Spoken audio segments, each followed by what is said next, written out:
ఉమ్మడి రాజధాని గడువు తీరగానే ఏపీ క్యాబ్ డ్రైవర్లు హైదరాబాద్లో ఉండకూడదంటూ తెలంగాణ వారు అడ్డుకోవడం సబబు కాదని ఉప ముఖ్యమంత్రి పవన్ కళ్యాణ్ తెలిపారు.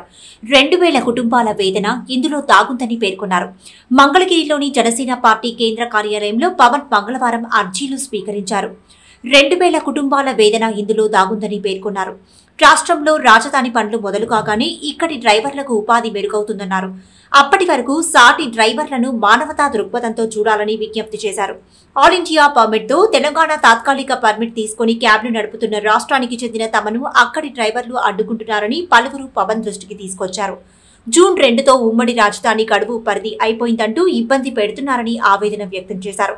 తెలంగాణ ప్రభుత్వంతో మాట్లాడి సమస్య పరిష్కారమయ్యేలా చొరవ తీసుకుంటామని పవన్ హామీ ఇచ్చారు.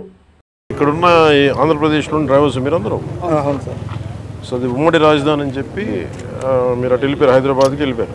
ఇది మన ఉమ్మడి రాజధాని అని చెప్పి. సో మీరు ఎక్కడ మీ బేసిక్ ఈ సవారీ అంతా ఎక్కడ చేస్తారు? Hyderabad local sir. మొత్తం ఎంతమంది ఉన్నారు మీరు? మన మోటార్ ఫీల్డ్కి ఒక 2000 మంది ఉంటాం సార్.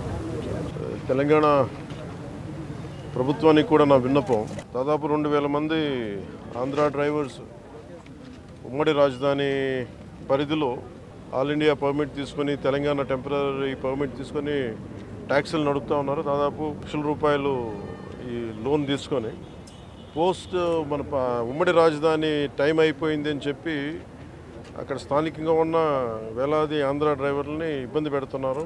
నేను మాటిస్తున్నాను తెలంగాణ డ్రైవర్ సోదరులందరికీ, ఒకసారి ఇక్కడ రాజధాని పనులు మొదలవగానే అందరికీ కూడా ఇక్కడే పనులు ఎక్కువ ఉంటాయి. మీ అందరికీ కూడా మనస్ఫూర్తిగా, ఎందుకంటే మనందరం కార్మిక సోదరులందరూ బాగుండాలి, వారి కుటుంబాలు బాగుండాలి, మీ కుటుంబాలు బాగుండాలని కోరుకునేవాడిని.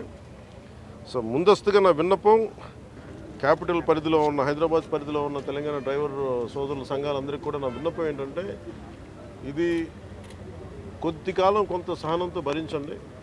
మీరు వేరు, మేము వేరు కదా, మనందరం ఒకటే కాదు. ఈ పరిధిలో నేను అర్థం చేసుకోగలను, కొంచెం మాకు సమయం ఇవ్వండి. పాపం డ్రైవర్ సోదరులకి, ఆంధ్ర డ్రైవర్ సోదరులకి కొంచెం సమయం ఇవ్వండి, సమయం అని కోరుకుంటాను ముందస్తుగా.